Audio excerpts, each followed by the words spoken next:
Hello, doctor. Okay, doctor, can you say something about yourself, like your name and what country do you practice dentistry? Hi, I'm Dr. Nikhil Bahuguna. I'm a practicing restorative dentist and an endodontist. I come from India and I have my specialty practice totally focused on endodontics and minimally invasive restorative dentistry in the north part of the country, which is Delhi.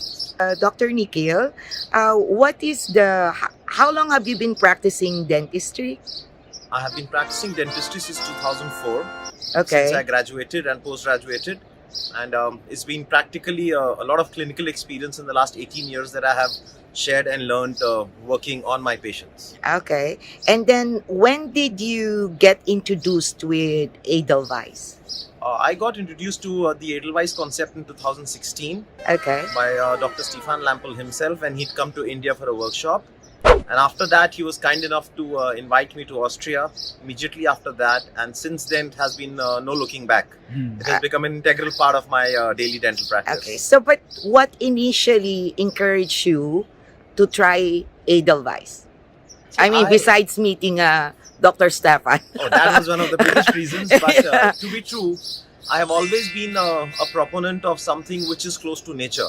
Even when people were doing porcelain fused to metal crowns, I used to request them not to cut a lot of crowns into direct build-ups with composites, because my theory of practice was we do not need hard materials. We need something which is soft and as close to nature as possible.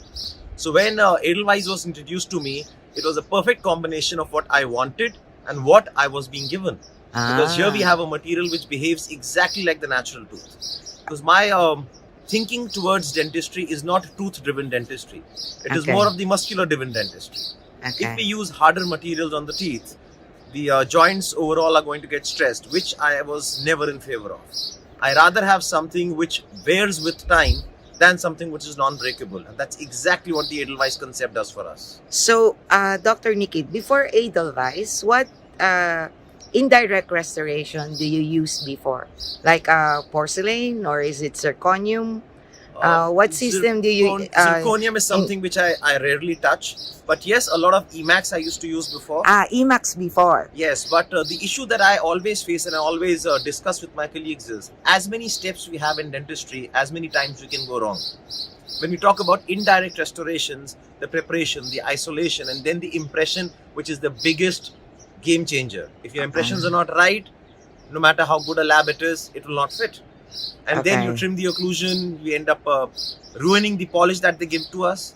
But here we had a material which first of all reduced my number of steps. There was no extra impressioning. And then it was polishable chair side with the same strength that the Emacs used to give me. So why not have the best of the softness inside and the hardness outside with immediate polishability, which is the surface for the stromatographic system. So that basically is the difference between Edelweiss and other system that you've tried? See, Edelweiss is something which gives me first of all, the flexibility to work. I can trim, I can contour, I can choose my size. And the best part is, even if I go wrong in trimming, I can autoclave it. It's autoclavable. So it's not wasted. But if it's a ceramic veneer, if I cut it extra, it's wasted. It's gone. And the best part is, here we are dealing with direct composites to lute the veneer or the occlusion VD back onto the tooth. So it's all under our control. So the problems with the amine degradation of the resin cements or the handling properties, the flow is not there. We have a control set that we have with these materials. Okay, so when you first tried Edelweiss, coming from a different system like Emacs, what was the biggest challenge for you when you are shifting from one system to another? And how did you overcome that, learning curve, as we call it? See, my biggest challenge to start with, to be very honest, was handling. Because when you have to do trimming chair side, sometimes initially it slipped out of my hand a few times. So that is what I learned later, that how softly you need to hold it. And you need to be very soft while trimming it. I prefer using a lot of discs rather than diamond points, because then it gives me a lot of control. And once I was through with let's say 5 or 6 of those trimmings, now it comes very easily to me. The other challenge which was to remove the excess material, because initially I used to use a lot of composite inside. But my cases taught me, don't use too much of material. Just layer it very thin inside with the minimum most resin.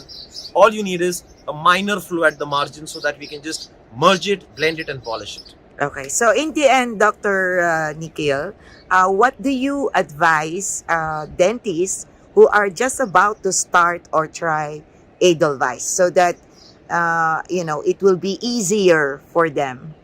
My advice would be, first, do not try with big cases, try with single teeth, and if possible, just for the first 2-3 times, make the impression of the case that you're trying to work and do your trimming outside the mouth, so that when you're working on a patient, it's very easy for you to now just fit it, bond it, and complete it. Because once you get the hang of how to trim it and how to adapt it onto the tooth, then the work is fairly simple. So even for a beginner, if I have to compare between a direct composite layering or an Emax veneer, even compared to them, this is a much easier technique that you can start with. Okay, thank you so much, Dr. Nikhil. Okay, bye.